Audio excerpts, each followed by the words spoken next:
A gente volta aqui com o TV Mar News e já vamos para o nosso quadro Saber em Debate, trazendo aqui o nosso professor Luiz André. Muito bom dia para você, tudo bom? Olá, tudo bom. Então, fala para a gente qual a temática de hoje. A gente tem como a intenção hoje a busca de uma análise mais macroeconômica para falar dessa política de austeridade, né, proposta pelo ministro Paulo Guedes, que é uma tônica desde a queda, né, da presidenta Dilma Rousseff e que tem como propósito essa ideia de ajuste fiscal, tá? É óbvio que um momento muito difícil que a gente passa hoje, é muito complicado se colocar uma política como essa em razão das imensas desigualdades, fato que eu tenho externado aqui com uma certa veemência aqui no espaço, no Saber em Debate, né? Pois é, e aí a gente tem toda essa questão do exatamente ministro Paulo Guedes falando em mais uma recessão, a situação que a gente vivencia de fato traz essa questão de recessão, né? E aí vem Banco Central, ao se confirmar as informações prévias do Banco Central pelo IBGE, através das contas nacionais, a gente pode afirmar então que o Brasil se encontra na mais profunda queda no nível de atividade econômica desde 1980. Interessante. O que isso representa? Representa, vamos lá, eu agora falo como alguém que vivenciou o momento. Eu sou da década de 70 e vivencio o final da década de 80 como uma pessoa já capaz de fazer a análise. Aquele momento era um momento de grande dificuldade em razão da inflação. É isso que nós vivíamos, cirandas inflacionárias altíssimas e praticamente todo o século XX foi dessa maneira. Planos econômicos, eles se alternavam. Se pensar no Sarney, por exemplo, só o Sarney foram 4 planos econômicos, o presidente Fernando Collor mais um plano econômico, na verdade 2 planos econômicos, até a chegada do real, que estabiliza a inflação. Quer dizer, o controle inflacionário ele é fundamental para nós pensarmos na estabilização, porque sem o controle inflacionário nós perdemos o real valor das coisas, nós não temos compreensão do que realmente significa o preço. Por que, Paulane? Porque ao chegar num supermercado, você pegava todo o seu salário e comprava de produtos em razão dos aumentos que eram constantes. E olha que eu não estou falando, para que as pessoas entendam, gente, eu não estou falando de inflação como hoje. Eu estou falando de inflação, é o caso, por exemplo, de um determinado mês do governo Sarney, de 90% ao mês. A título de uma explicação muito simples, é você ter R$100 na carteira e perder 90% desse valor em um mês, você imagina. Então, isso atinge efetivamente as pessoas mais pobres. Isso é óbvio que não tem condições de guardar o seu dinheiro, por exemplo, né, para permitir que a correção monetária à época fizesse com que o seu dinheiro pudesse voltar a valer aquele valor especificamente. A grande questão hoje não é mais a inflação. A grande questão hoje é, de fato, um nível econômico muito baixo. E esse nível econômico muito baixo, ele só pode ser refeito por 2 situações. Ou deixando nas mãos das empresas, aquilo que nós chamamos de neoliberalismo, fazendo com que essa atividade econômica, com o Estado atrapalhando menos, vamos considerar, pudesse voltar a níveis muito bons, ou, do contrário, o Estado fazer, às vezes, de agente indutor. Nós tivemos as 2 experiências. E essas 2 experiências foram as experiências de intervencionistas dos governos do PT e as experiências neoliberais dos governos de Fernando Henrique Cardoso. Eu falo dos governos porque já era permitida a reeleição. Nós tivemos, portanto, essas experiências mostram que essas atividades econômicas, principalmente na manutenção dos ideais neoliberais, acabaram não dando certo, tá? Aqui, obviamente, que nós não estamos falando em questões políticas, nós estamos trabalhando com questões práticas de se entender que, na atual conjuntura, o nível de desemprego e de informalidade carece, sim, de uma perspectiva de intervenção do Estado.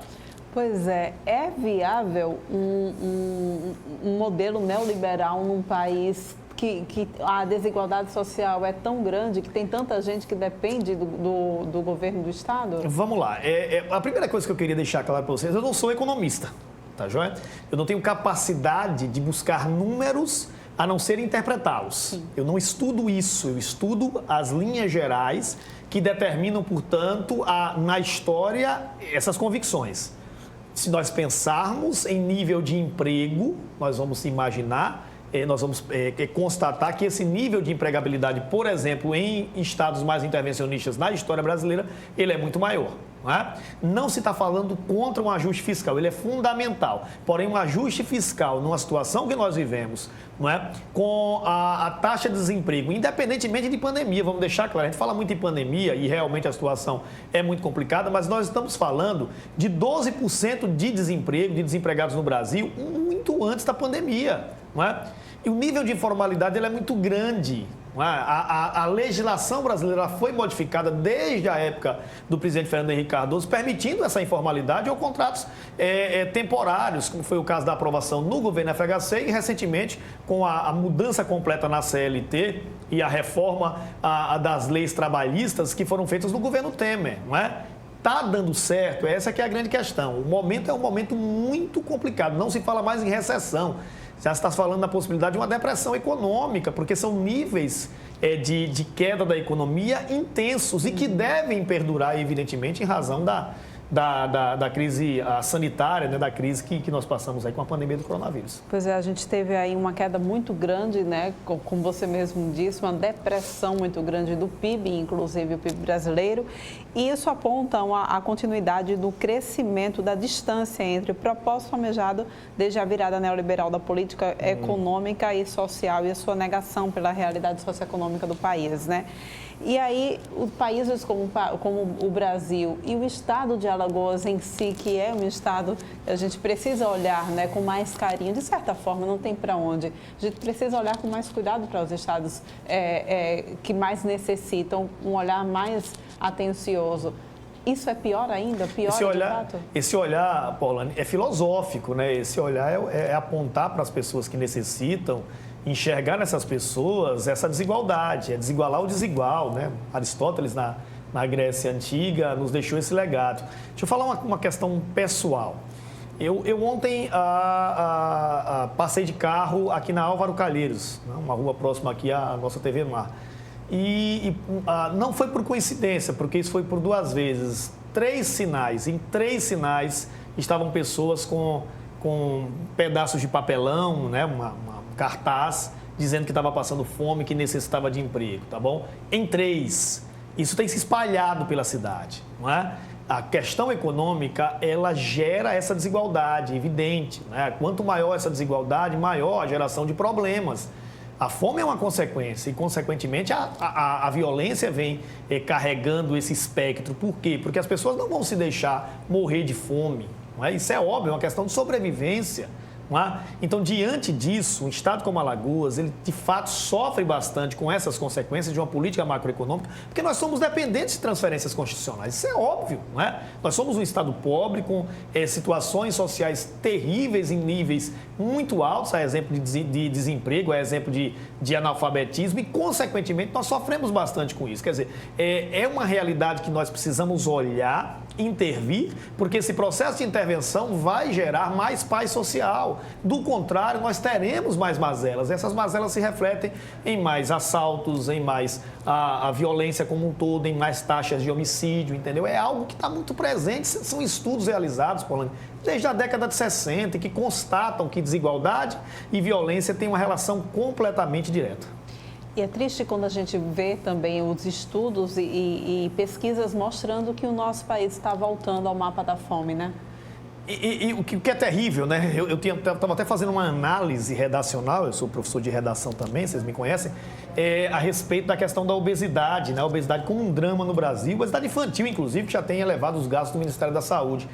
É impressionante, é uma situação de incongruência você imaginar que o país hoje, ele se preocupa com políticas de controle de alimentação, no caso da obesidade, e o mapa da fome. A gente tinha até saído do mapa da fome recentemente, mas nós voltamos a essa situação em razão da desigualdade, isso é muito claro. É óbvio que as crises econômicas mundiais geram situações geram consequências no país, isso é óbvio, né? Até porque nós continuamos como país exportador de commodities e essas commodities elas oscilam de acordo com a procura no mercado mundial, mas não tem sentido o país com uma área territorial gigante como essa, com a capacidade de geração de alimentos impressionante, estar passando por essa situação, né? Aí é uma outra discussão, uma outra política, né?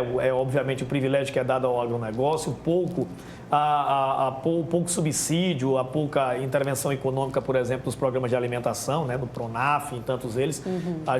O alimento que nós consumimos, na verdade, é o alimento que vem de agricultura familiar. E esse agricultor familiar é o que recebe menos investimentos. Isso é um absurdo. Não e, obviamente, precisa ser pensado, falado, como aqui nesse espaço, tá? De uma forma veemente para que as pessoas compreendam, portanto, o desastre, né, que nós estamos passando se nós não buscarmos soluções para essa questão macro. Portanto, o Estado precisa olhar essas pessoas, precisa entender quem são os necessitados, Paulana, e, evidentemente, agir a partir dessas necessidades. Pois é, muito obrigada, professor, mais uma vez pela sua participação aqui no TV Mar News. A gente volta a se encontrar na próxima quarta-feira, tá bom? E olha só, gente, a gente vem acompanhando nos últimos meses, né, desde o início dessa pandemia, os familiares das pessoas que estão detidas no sistema prisional aqui do nosso estado, que estão sem informações, sem ter contato também com seus parentes. E aí a gente vem trazendo informações ao vivo agora com o Viderlan Araújo, porque as coisas já começam a mudar depois de vários protestos, que inclusive nós mostramos também aqui no TV Mar News. Bom dia, Viderlan, mais uma vez para você. Bom dia, Paulane Santos, para você mais uma vez. Olha, a Secretaria de Ressocialização, como você bem colocou, aos poucos tem dado pelo menos um direcionamento para questões importantes para as pessoas que cumprem pena dentro do sistema prisional em Alagoas. Semana passada nós acompanhamos a manifestação em que mães apresentavam certa dificuldade, principalmente nas questões de alimentos. E nós vamos agora saber, a respeito desse assunto, um pouco mais de como a Secretaria de Ressocialização tem feito a distribuição desses alimentos para tentar dar uma retomada neste novo normal, com o Glauber Melo, ele que é ouvidor da Secretaria de Ressocialização. Explica para a gente, Glauber, distribuição de alimentos feitos para o sistema prisional. Como é que está sendo essa logística, esse procedimento? Bom dia. Exato, bom dia. A partir dessa semana começamos certos atendimentos. Um deles seria o recebimento de feiras, não é? Todas as unidades do complexo prisional, elas fizeram um cronograma que está disponibilizado tanto no nosso site, no site da Séries, como no Instagram da Séries. E lá, cada unidade, através de sua particularidade, ela separou os dias de recebimento para que não houvesse aglomeração e que cada familiar conseguisse entregar no seu dia pré-estabelecido. A retomada das visitas também é um outro procedimento. Você tem também como passar para o nosso telespectador como é que isso vai ser feito daqui para frente? Então, são dois momentos completamente diferentes, né? Não estávamos preparados para essa pandemia, como ninguém estava, e estamos retomando aos poucos. A questão da entrada do visitante, ela está sendo, durante essa semana também, rediscutido para ver como é que nós faremos isso, né? O que acontece? A prioridade, então, seria a feira. Estamos analisando o comportamento da entrada da feira, até porque não podemos deixar que a pandemia entre no sistema prisional, né, que até então está sob controle, né? E, a partir desse momento, dessa avaliação, estamos discutindo um cronograma também para a entrada dos visitantes, que vai ser passado em breve. Nessa questão alimentar, da distribuição, obviamente, desses alimentos, cada um tem a sua particularidade dentro do sistema prisional. Explica como também vocês pensam assim. Na realidade, a feira, os itens, eles são pré-estabelecidos, publicados em Diário Oficial, né? São 27 itens que são pré-estabelecidos, né? As alimentações formais o Estado fornece, porém, alguns itens que o Estado não fornece, eles entram através da feira, né? O que acontece é o seguinte, a feira é para todos, né? Estabelecido. Porém, como temos unidades com populações carcerárias completamente diferentes, né, estruturas completamente diferentes, então cada unidade tem uma particularidade diferente, né, e foi estabelecido assim, com um fluxo de pessoas entrando e saindo completamente diferentes, como está lá no cronograma no site da SERES. Nesse caso, o que é que dá para adiantar para o nosso telespectador, como deve ser o comportamento do visitante nesse momento, por exemplo? Então, precisamos contar com o apoio dele para que eles também higienizem os itens, né? Apesar de que nós higienizamos também, mas quanto mais cautela, melhor. Precisamos que respeitem a barreira sanitária que foi lá, ou seja, quando a pessoa adentra no sistema prisional, é aferida a sua temperatura, então aquele que está indisposto não vá ao sistema, né? Pode mandar a feira por outro familiar, né? E precisamos do cuidado, que não tenha aglomeração, manter aquela distância pré-estabelecida para que a gente consiga vencer essa etapa da pandemia. O horário de recebimento exatamente desses materiais, já tem inclusive datas, horários pré-definidos? Isso, está tudo lá no site das séries, né, tudo bem discriminado, de acordo com a particularidade de cada unidade. E o que vocês esperam nessa normalidade daqui para frente? O que vocês esperam colocar como normal dentro desse procedimento, que para mim é um passo importante também para essa retomada? Então, é difícil precisar como será no futuro, porém, tentamos restabelecer o nosso nível de excelência em atendimento ao público, né? Por quê? Precisamos saber como isso vai se comportar. Hoje estamos com recebimento de feira uma vez por mês. Se isso der certo, poderemos flexibilizar 2 vezes por mês e por aí vai. Mas tudo vai depender da avaliação de como isso vai se comportar. Álcool gel, que é um item indispensável no processo de higienização, também será disponibilizado por vocês das séries? Perfeito. Nós temos totens para o atendimento do público, porém, dentro das unidades prisionais, as celas são lavadas periodicamente com álcool, né? E todos os procedimentos sanitários são executados dentro da unidade e agora estamos estabelecendo isso para o público. Glauber, eu gostaria que você deixasse um recado para o nosso telespectador, para as mães, para as famílias que têm pessoas cumprindo pena dentro do sistema prisional aqui em Alagoas, nesse momento, para poder tentar sensibilizar e dar um pouco mais de tranquilidade para essas mães, para esses familiares. Então, é uma época de bom senso, né? Precisamos entender como isto está acontecendo, né? Alagoas, graças a Deus, não teve nenhum óbito por reeducando, isso é um trabalho desenvolvido pela Secretaria, né? Então, foram medidas que aparentemente foram duras, mas preservaram a vida daqueles que estão cumprindo pena lá dentro, né? Então, eu reitero esse pedido para que entendam o momento, entendam as medidas de segurança, entendam as medidas de higiene e que, passada essa situação, poderemos voltar ao normal.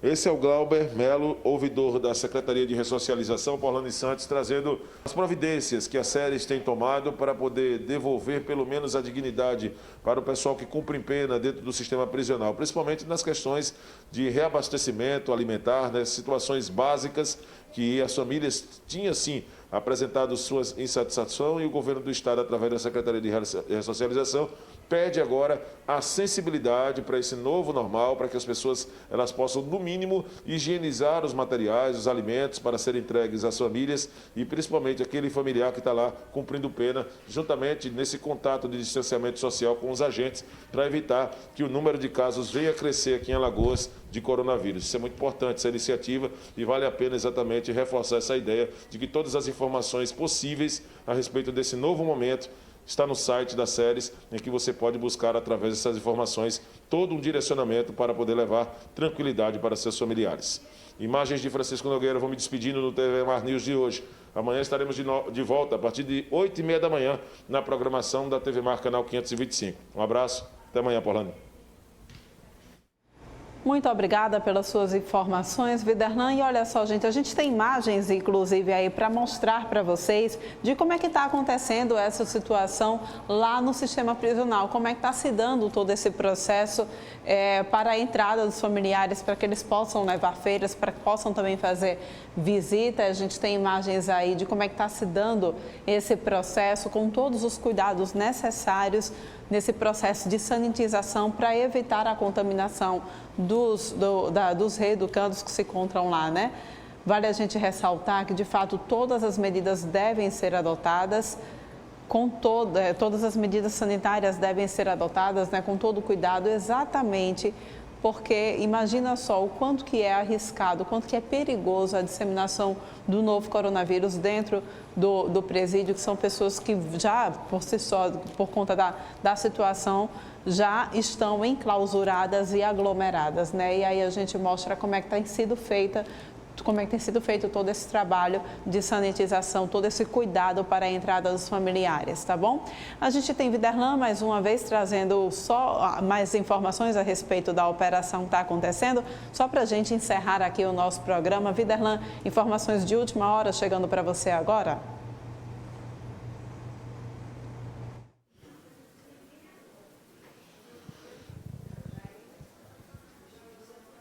É isso mesmo, Porlane Santos, estamos de volta para trazer mais informações. A Polícia Federal, que deflagrou no início da manhã de hoje, nas primeiras horas de hoje, a operação contra desvios no Sistema S. E essa operação, que inclusive se estende aqui na capital alagoana neste exato momento, ela está sendo realizada em conjunto com o Ministério Público Federal e a Receita Federal. A operação Esquema S, com a finalidade de desarticular estrutura irregular de pagamento a escritórios de advocacia, que atuavam em conluio com o ex-gestor da Federação do Comércio do Estado do Rio de Janeiro, a FEComércio.